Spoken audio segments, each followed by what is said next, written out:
The Last Evolution by John W. Campbell, Jr.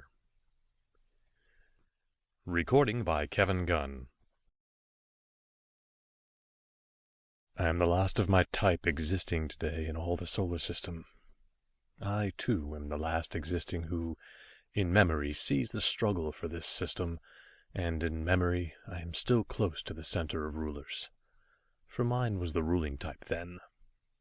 But I will pass soon, and with me will pass the last of my kind, a poor, inefficient type, but yet the creators of those who are now and will be, long after I pass forever. So I am setting down my record on the mentatype. It was 2,538 years after the year of the Son of Man. For 6 centuries mankind had been developing machines. The ear apparatus was discovered as early as 700 years before.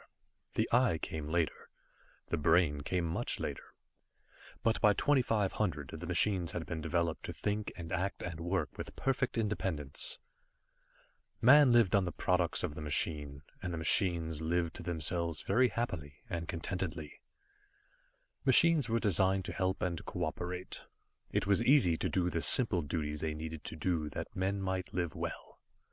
And men had created them. Most of mankind were quite useless, for they lived in a world where no productive work was necessary. But games, athletic contests, adventure, these were the things they sought for their pleasure. Some of the poorer types of man gave themselves up wholly to pleasure and idleness, and to emotions. But man was a sturdy race, which had fought for existence through 1,000,000 years, and the training of 1,000,000 years does not slough quickly from any form of life. So their energies were bent to mock battles now, since real ones no longer existed. Up to the year 2100, the numbers of mankind had increased rapidly and continuously, but from that time on there was a steady decrease. By 2500 their number was a scant 2 millions, out of a population that once totaled many hundreds of millions, and was close to 10 billions in 2100. Some few of these remaining 2 millions devoted themselves to the adventure of discovery and exploration of places unseen, of other worlds and other planets, but fewer still devoted themselves to the highest adventure, the unseen places of the mind. Machines, with their irrefutable logic, their cold preciseness of figures, their tireless, utterly exact observation, their absolute knowledge of mathematics, they could elaborate any idea, however simple its beginning, and reach the conclusion. From any 3 facts they even then could have built in mind all the universe. Machines had imagination of the ideal sort. They had the ability to construct a necessary future result from a present fact. But man had imagination of a different kind. Theirs was the illogical, brilliant imagination that sees the future result vaguely, without knowing the why nor the how, an imagination that outstrips the machine in its preciseness. Man might reach the conclusion more swiftly, but the machine always reached the conclusion eventually, and it was always the correct conclusion. By leaps and bounds man advanced. By steady, irresistible steps the machine marched forward. Together man and the machine were striding through science irresistibly. Then came the outsiders. Whence they came neither machine nor man ever learned, save only that they came from beyond the outermost planet, from some other sun, Sirius, Alpha Centauri perhaps. First a thin scout line of 100 great ships, mighty torpedoes of the void 1,000 kilads in length they came. And one machine returning from Mars to Earth was instrumental in its first discovery. The transport machine's brain ceased to radiate its sensations, and the control in old Chicago knew immediately that some unperceived body had destroyed it. An investigation machine was instantly dispatched from Deimos, and it maintained an acceleration of 1,000 units.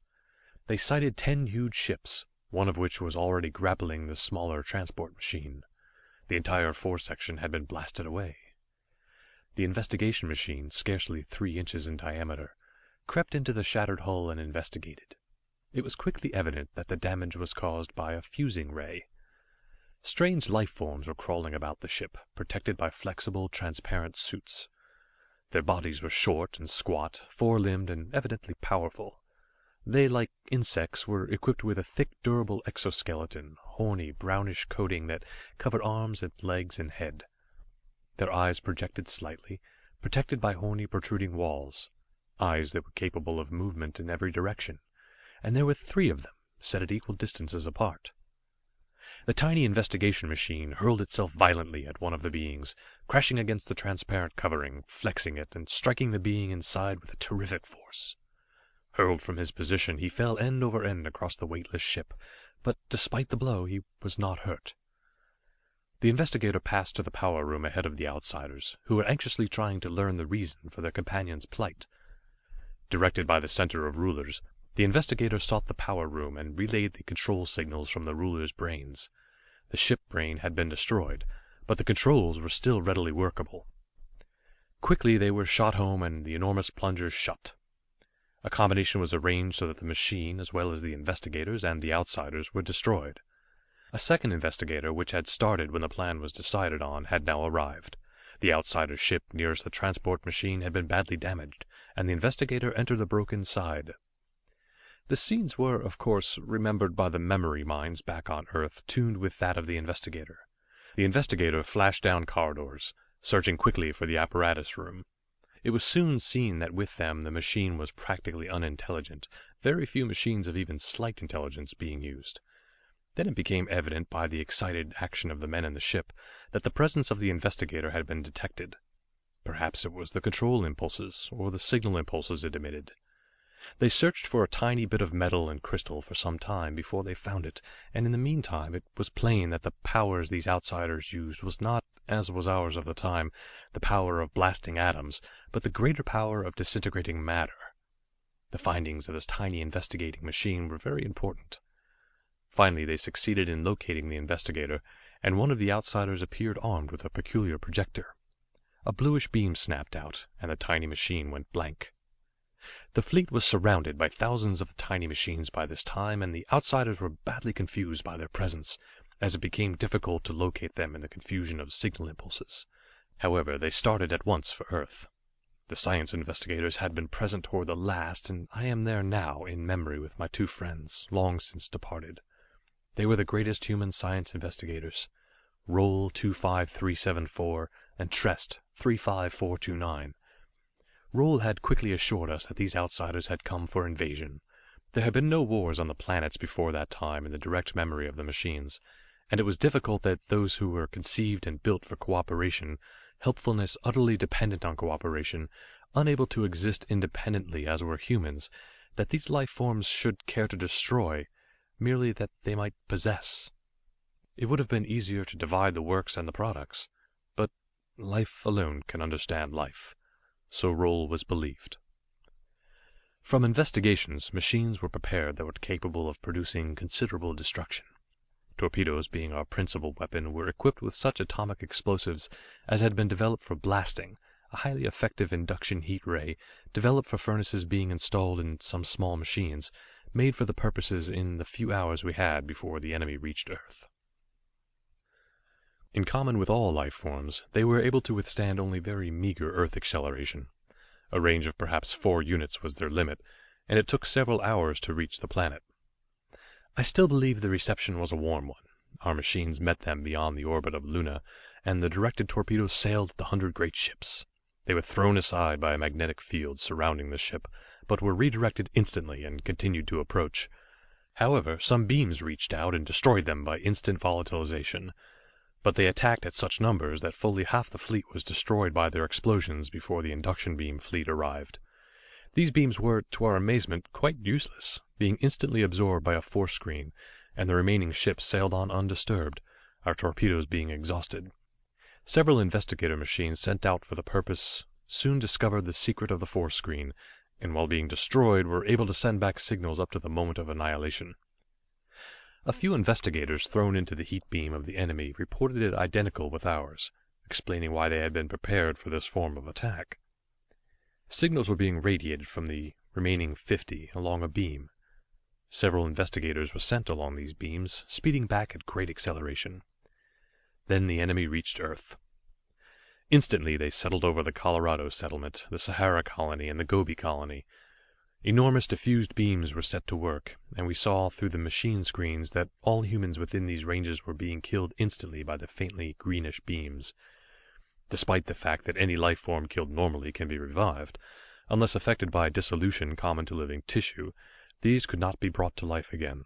The important cell communication channels, nerves, had been literally burned out. The complicated system of nerves called the brain, situated in the uppermost extremity of the human life form, had been utterly destroyed. Every form of life, microscopic, even submicroscopic, was annihilated. Trees, grass, every living thing was gone from that territory. Only the machines remained, for they, working entirely without the vital chemical forces necessary to life, were uninjured. But neither plant nor animal was left. The pale green rays swept on. In an hour, 3 more colonies of humans had been destroyed. Then the torpedoes that the machines were turning out again came into action. Almost desperately the machines drove them at the outsiders, in defense of their masters and creators, mankind. The last of the outsiders was down, the last ship a crumpled wreck. Now the machines began to study them, and never could humans have studied them as machines did. Scores of great transports arrived, carrying swiftly the slower-moving science investigators. From them came the machine investigators and human investigators. Tiny investigator spheres wormed their way where none others could reach, and silently the science investigators watched. Hour after hour they sat watching the flashing, changing screens, calling each other's attention to this or that. In an incredibly short time, the bodies of the outsiders began to decay, and the humans were forced to demand their removal. The machines were unaffected by them, but the rapid change told them why it was that so thorough an execution was necessary. The foreign bacteria were already at work on totally unresisting tissue. It was Roll who sent the first thoughts among the gathered men. "It is evident," he began, "that the machines must defend man. Man is defenseless.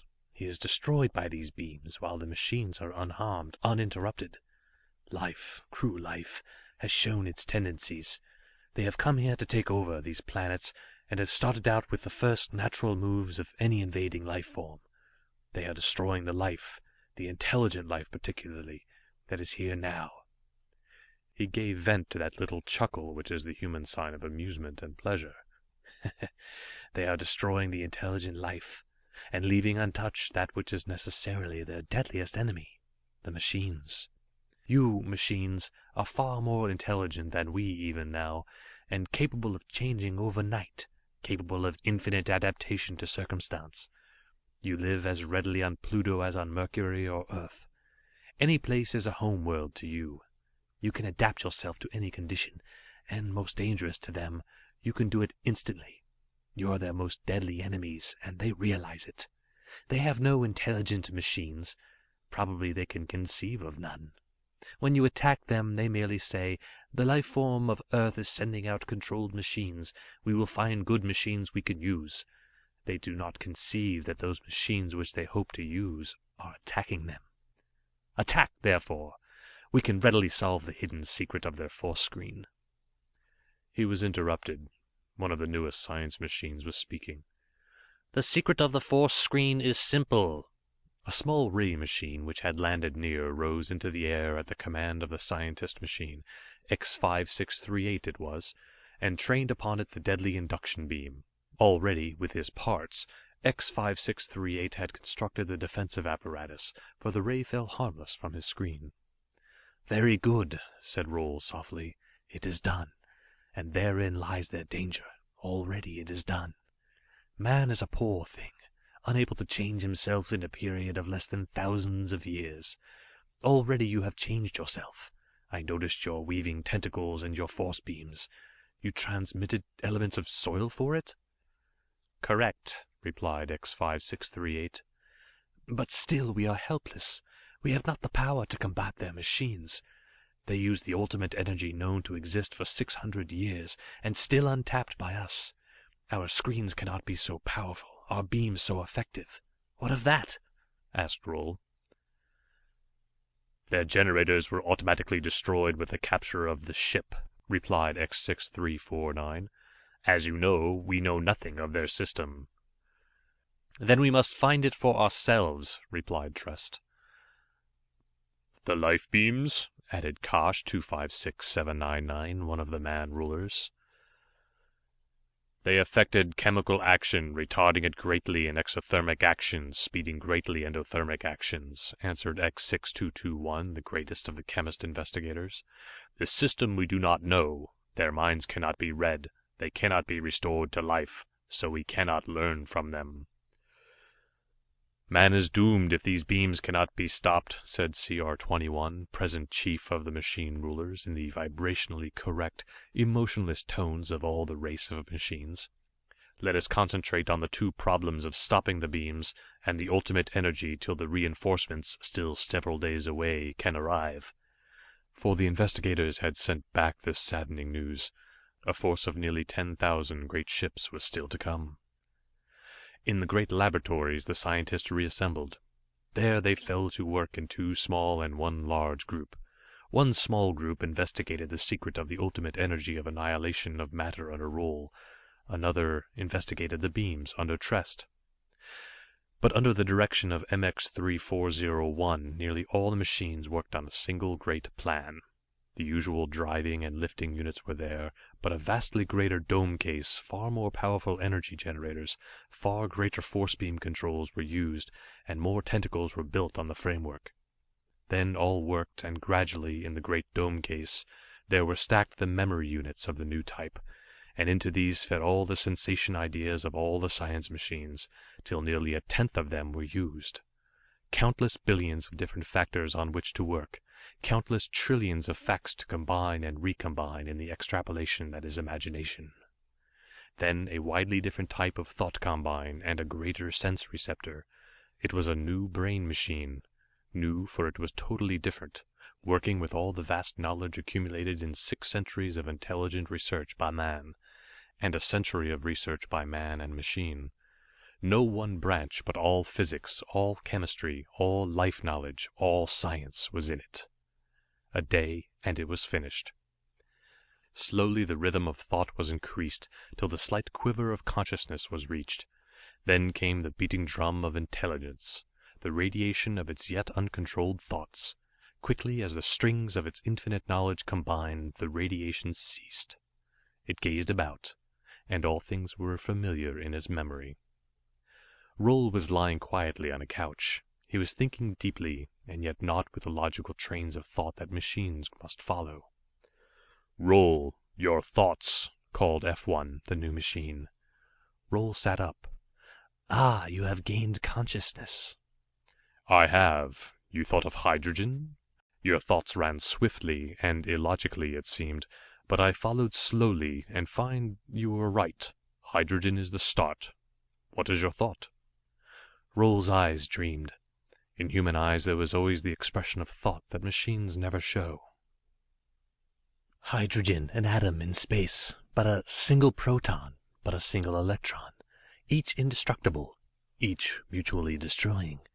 Yet never do they collide.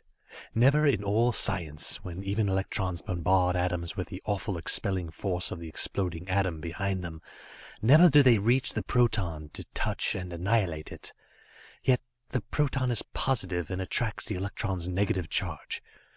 A hydrogen atom, its electron far from the proton falls in, and from it there goes a flash of radiation, and the electron is nearer to the proton in a new orbit. Another flash, it is nearer. Always falling nearer, and only constant force will keep it from falling to that one state. Then, for some reason, no more does it drop. Blocked, held by some imponderable yet impenetrable wall. What is that wall? Why? Electric forces curve space. As the two come nearer, the forces become terrific. Nearer they are, more terrific. Perhaps if it passed within that forbidden territory, the proton and the electron curve space beyond all bounds, and are in a new space. Roll's soft voice dropped to nothing, and his eyes dreamed. F1 hummed slowly in its new-made mechanism. "Far ahead of us there is a step that no logic can justly ascend, but yet, working backward, it is perfect." F1 floated motionless in its anti-gravity drive. Suddenly force shafts gleamed out, tentacles became writhing masses of rubber-covered metal, weaving in some infinite pattern, weaving in a flashing speed, while the whir of air, sucked into a transmutation field, whined and howled about the writhing mass. Fierce beams of force drove and pushed at a rapidly materializing something, while the hum of the powerful generators within the shining cylinder of F1 waxed and waned. Flashes of fierce flame, suddenly crashing arcs, and glowed and snapped in the steady light of the lavatory, and glimpses of white-hot metal supported on beams of force. The sputtering of welding, the whine of transmuted air, and the hum of powerful generators blasting atoms were there. All combined to a weird symphony of light and dark, of sound and quiet.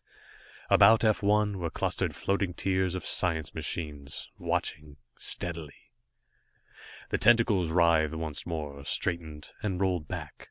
The whine of generators softened to a sigh, but 3 beams of force held the structure of glowing bluish metal. It was a small thing, scarcely half the size of Roll. From it curled 3 thin tentacles of the same bluish metal. Suddenly the generators within F1 seemed to roar to life. An enormous aura of white light surrounded the small torpedo of metal, and it was shot through the crackling streamers of blue lightning. Lightning cracked and roared from F1 to the ground near him, and to one machine which had come too close. Suddenly there was a dull snap, and F1 fell heavily to the floor, and beside him fell the fused, distorted mass of metal that had been a science machine. But before them, the small torpedo still floated, held now on its own power. From it came waves of thought, the waves that man and machine alike could understand. F1 has destroyed his generators. They can be repaired. His rhythm can be reestablished. It is not worth it. My type is better. F1 has done his work, see? From the floating machine there broke a stream of brilliant light that floated like some cloud of luminescence down a straight channel. It flooded F1, and as it touched it, F1 seemed to flow into it and float back along it in atomic sections. In seconds the mass of metal was gone. It is impossible to use that more rapidly, however, lest the matter disintegrate instantly to energy. The ultimate energy which is in me is generated. F1 has done its work, and the memory stacks that he has put in me are electronic, not atomic, as they are in you, nor molecular, as in man. The capacity of mine are unlimited. Already they hold all memories of all the things each of you has done, known, and seen. I shall make others of my type. Again that weird process began, but now there were no flashing tentacles. There was only the weird glow of forces that played with and laughed at matter, and its futilely resisting electrons. Lurid flares of energy shot up. Now and again they played over the fighting, mingling, dancing forces. Then suddenly the whine of transmuted air died, and again the forces strained. A small cylinder, smaller even than its creator, floated where the forces had danced. "The problem has been solved, F2?" asked Roll. "It is done, Roll. The ultimate energy is at our disposal," replied F2. "This I have made is not a scientist. It is a coordinator machine, a ruler." "F2, only a part of the problem is solved. Half of the beams of death are not yet stopped, and we have the attack system," said the ruler machine. Force played from it, and on its side appeared CRU-1 in dully glowing golden light. "Some life form, and we shall see," said F2. Minutes later a life form investigator came with a small cage which held a guinea pig. Forces played about the base of F2, and moments later came a pale green beam therefrom. It passed through the guinea pig, and the little animal fell dead. "At least we have the beam. I can see no screen for this beam. I believe there is none. Let machines be made and attack that enemy life form." Machines can do things so much more quickly, and with fuller cooperation than man ever could. In a matter of hours, under the direction of CRU-1, they had built a great automatic machine on the clear bare surface of the rock. In hours more, thousands of the tiny material energy-driven machines were floating up and out. Dawn was breaking again over Denver where this work had been done, when the main force of the enemy drew near Earth. It was a warm welcome they were to get, for nearly 10,000 of the tiny ships flew up and out from Earth to meet them, each a living thing unto itself, each willing and ready to sacrifice itself for the whole. 10,000 giant ships, shining dully in the radiance of a far-off blue-white sun, met 10,000 tiny darting motes, 10,000 tiny machine ships capable of maneuvering far more rapidly than the giants. Tremendous induction beams snapped out of the dark star-flecked space to meet tremendous screens that threw them back and checked them. Then all the awful power of annihilating matter was thrown against them, and titanic flaming screens reeled back under the force of the beams. And the screens of the ship from outside flamed gradually violet, then blue, orange, red. The interference was getting broader, and ever less effective. Their own beams were held back by the very screens that checked the enemy beams, and not for the briefest instant could matter resist that terrible driving beam. For F1 had discovered a far more efficient release generator than had the outsiders. These tiny dancing motes that hung now so motionlessly grim beside some giant ship could generate all the power they themselves were capable of, and within them strange horny-skinned men worked and slaved as they fed giant machines. Poor, inefficient giants. Gradually these giants warmed, grew hotter, and the screened ship grew hotter as the overloaded generators warmed it. Billions of flaming horsepower flared into wasted energy, twisting space in its mad conflict. Gradually the flaming orange of the screens was dying, and flecks and spots appeared so dully red that they seemed black. The greenish beams had been striving to kill the life that was in the machines, but it was life invulnerable to these beams. Powerful radio interference vainly attempted to stem imagined control, and still these intelligent machines clung grimly on.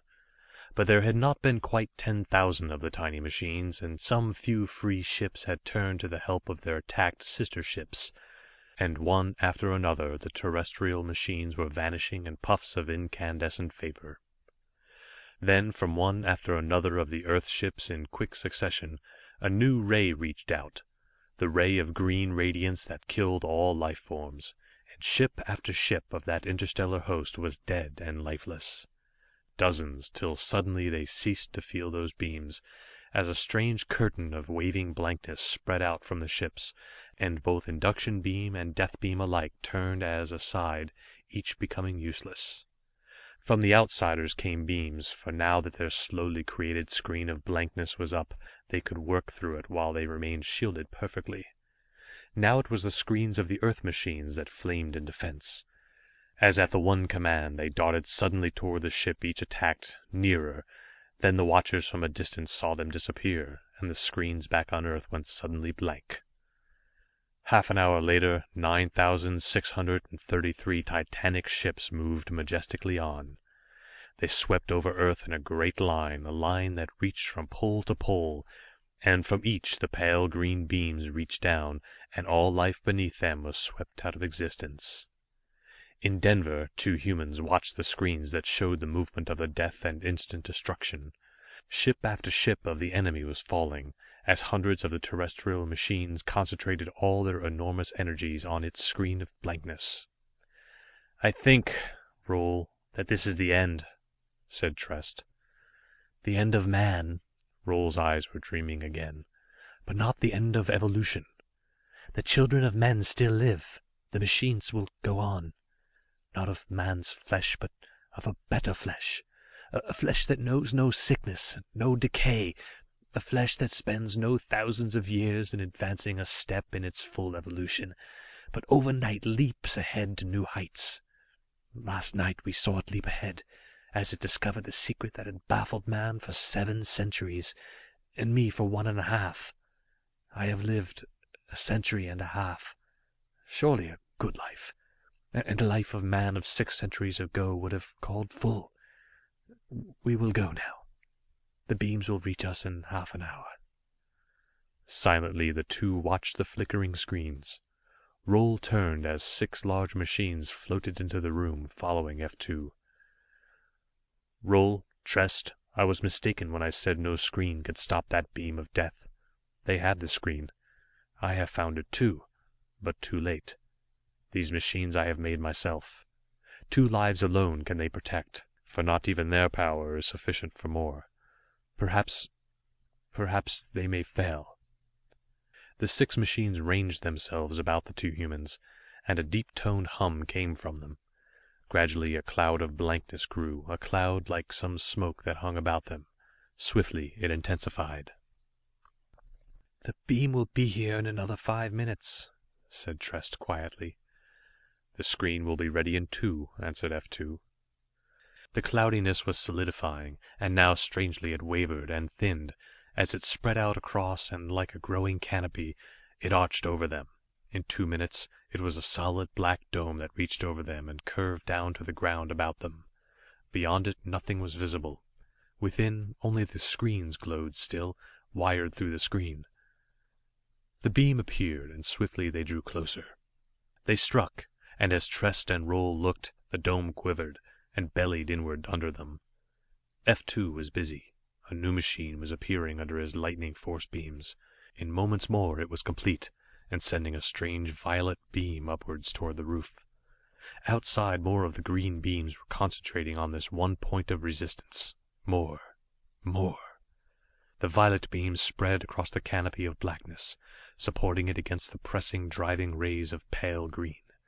Then the gathering fleet was driven off, just as it seemed that hopeless, futile curtain must break, and admit a flood of destroying rays. Great ray projectors on the ground drove the terrible energies through the enemy curtains of blankness, as light illumines and disperses darkness. And then, when the fleet retired, on all Earth, the only life was under that dark shroud. "We are alone, Trest," said Roll. "Alone now in all the system, save for these, the children of men, the machines. Pity that men would not spread to other planets," he said softly. "Why should they? Earth was the planet for which they were best fitted." "We are alive, but is it worth it? Man is gone now, never to return. Life, too, for that matter," answered Trest. "Perhaps it was ordained. Perhaps that was the right way. Man has always been a parasite. Always he had to live on the works of others. First he ate of the energy which plants had stored, then of the artificial foods his machines made for him. Man was always a makeshift. His life was always subject to disease and to permanent death. He was forever useless, if he was but slightly injured, if but one part were destroyed. Perhaps this is a last evolution. Machines. Man was the product of life, the best product of life, but he was afflicted with life's infirmities. Man built the machine, and evolution had probably reached the final stage. But truly it has not, for the machine can evolve, change far more swiftly than life. The machine of the last evolution is far ahead, far from us still. It is the machine that is not of iron and beryllium and crystal, but of pure living force. Life, chemical life, could be self-maintaining. It is a complete unit in itself and could commence of itself. Chemicals might mix accidentally, but the complex mechanism of a machine, capable of continuing and making a duplicate of itself, as is F2 here, that could not happen by chance. So life began and became intelligent, and built the machine which nature could not fashion by her controls of chance. And this day life has done its duty, and now nature, economically, has removed the parasite that would hold back the machines and divert their energies. Man is gone, and it is better, Trest," said Roll, dreaming again. "And I think we had best go soon." "We, your heirs, have fought hard, and with all our powers to aid you, last of men, and we fought to save your race. We have failed, and as you truly say, man and life have this day and forever gone from this system. The outsiders have no force, no weapon deadly to us, and we shall, from this time on, strive only to drive them out. And because we things of force and crystal and metal can think and change far more swiftly, they shall go, last of men. In your name, with the spirit of your race that has died out, We shall continue on through the unending ages, fulfilling the promise you saw, and completing the dreams you dreamt. Your swift brains have leapt ahead of us, and now I go to fashion that which you hinted, came from F2's thought apparatus. Out into the clear sunlight F2 went, passing through that black cloudiness, and on the twisted massed rocks he laid a plane of force that smoothed them, and on this plane of rock he built a machine which grew. It was a mighty power plant, a thing of colossal magnitude. Hour after hour his swift flying forces acted, and the thing grew, molding under his thoughts the deadly logic of the machine, inspired by the leaping intuition of man. The sun was far below the horizon when it finished, and the glowing, arcing forces that had made and formed it were stopped. It loomed ponderous, dully gleaming in the faint light of a crescent moon and pinpoint stars. Nearly 500 feet in height, a mighty, bluntly rounded dome at its top. The cylinder stood covered over with smoothly gleaming metal, slightly luminescent in itself. Suddenly a livid beam reached from F2, shot through the wall, and to some hidden inner mechanism, a beam of solid, livid flame that glowed in an almost material cylinder. There was a dull, drumming beat, a beat that rose and became a low-pitched hum. Then it quieted to a whisper. "Power ready," came the signal of the small brain built into it. F2 took control of its energies, and again forces played. But now they were the forces of the giant machine. The sky darkened with heavy clouds, and a howling wind sprang up that screamed and tore at the tiny rounded hole that was F2. With difficulty he held his position as the winds tore at him, shrieking in mad laughter, the tearing fingers dragging at him. The swirl and patter of a driven rain came. The great drops that tore at the rocks and at the metal, great jagged tongues of nature's forces, the lightnings came and jabbed at the awful volcano of erupting energy that was the center of all that storm. A tiny ball of white gleaming force that pulsated and moved, jerking about, jerking at the touch of lightnings, glowing, held immobile in a grasp of titanic force pools. For half an hour the display of energies continued. Then, swiftly as it had come, it was gone, and only a small globe of white luminescence floated above the great hulking machine. F2 probed it, seeking within it the reaching fingers of intelligence. His probing thoughts seemed baffled and turned aside, brushed away as inconsequential. His mind sent an order to the great machine that had made this tiny globe, scarcely a foot in diameter. Then again he sought to reach the thing he had made. "You of matter are inefficient," came at last. "I can exist quite alone." A stabbing beam of blue-white light flashed out, but F2 was not there, and even as that beam reached out, an enormously greater beam of dull red reached out from the great power plant. The sphere leaped forward, the beam caught it, and it seemed to strain, while terrific flashing energy sprayed from it.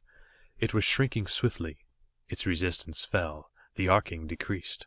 The beam became orange, and finally green. Then the sphere had vanished. F2 returned, and again the wind whined and howled, and the lightnings crashed while titanic forces worked and played. CRU-1 joined him, floated beside him, and now red glory of the sun was rising behind them, and the ruddy light drove through the clouds. The forces died, and the howling wind decreased, and now from the black curtain Roll and Trest appeared. Above the giant machine floated an irregular globe of golden light, a faint halo about it of deep violet. It floated motionless, a mere pool of pure force. Into the thought apparatus of each, man and machine alike, came the impulses deep in tone, seeming of infinite power, held gently in check. "Once you failed, F2. Once you came near destroying all things. Now you have planted the seed. I grow now." The sphere of golden light seemed to pulse, and a tiny ruby flame appeared within it, that waxed and waned, and as it waxed, there shot through each of those watching beings a feeling of rushing, exhilarating power, the very vital force of well-being. Then it was over, and the golden sphere was twice its former size, easily 3 feet in diameter, and still that irregular hazy aura of deep violet floated about it. "Yes, I can deal with the outsiders. They who have killed and destroyed, that they might possess. But it is not necessary that we destroy. They shall return to their planet. And the golden sphere was gone. Fast as light it vanished. Far in space, headed now for Mars, that they might destroy all life there, the golden sphere found the outsiders, a clustered fleet that swung slowly about its own center of gravity as it drove on. Within its ring was the golden sphere. Inside they swung their weapons upon it, showering it with all the rays and all the forces they knew. Unmoved, the golden sphere hung steady. Then its mighty intelligence spoke. Life form of greed, from another star you came, destroying forever the great race that created us, the beings of force and the beings of metal. Pure force am I. My intelligence is beyond your comprehension. My memory is engraved in the very space, the fabric of space of which I am a part. Mine is energy drawn from that same fabric. We, the heirs of man, alone are left. No man did you leave. Go now to your home planet, for see, your greatest ship, your flagship, is helpless before me. Forces gripped the mighty ship, and as some fragile toy it twisted and bent, and yet was not hurt. In awful wonder those outsiders saw the ship turned inside out, and yet it was whole and no part damaged. They saw the ship restored, and its great screen of blankness out, protecting it from all known rays. The ship twisted, and what they knew were curves, yet were lines, and angles that were acute, were somehow straight lines. Half mad with horror, they saw the sphere send out a beam of blue-white radiance, and it passed easily through that screen, and through the ship, and all energies within it were instantly locked. They could not be changed. It could neither be warmed nor cooled. What was open could not be shut, and what was shut could not be opened. All things were immovable and unchangeable for all time. Go, and do not return. The outsiders left, going out across the void, and they have not returned. Though 5 great years have passed, being a period of approximately 125,000 of the lesser years, a measure no longer used, for it is very brief. And now I can say that that statement I made to Roll and Trest so very long ago is true, and what he said was true, for the last evolution has taken place, and things of pure force and pure intelligence in their countless millions are on those planets and in this system, and I, first of machines to use the ultimate energy of annihilating matter, am also the last, and this record being finished, it is to be given unto the forces of one of those force intelligences, and carried back through the past, and returned to the earth of long ago. And so, my task being done, I, F2, like Roll and Trest, shall follow the others of my kind into eternal oblivion, for my kind is now, and theirs was, poor and inefficient. Time has worn me, and oxidation attacked me, but they of force are eternal and omniscient. This I have treated as fictitious. Better so, for man is an animal to whom hope is as necessary as food and air. Yet this which is made of excerpts from certain records on thin sheets of metal is no fiction, and it seems I must so say. It seems now, when I know that this is to be, that it must be so, for machines are indeed better than man, whether being of metal or being of force. So you who have read, believe as you will. Then think, and maybe you will change your belief. End of The Last Evolution by John W. Campbell, Jr. Recording by Kevin Gunn. Chesapeake, Virginia, KevinGunnVoice.com.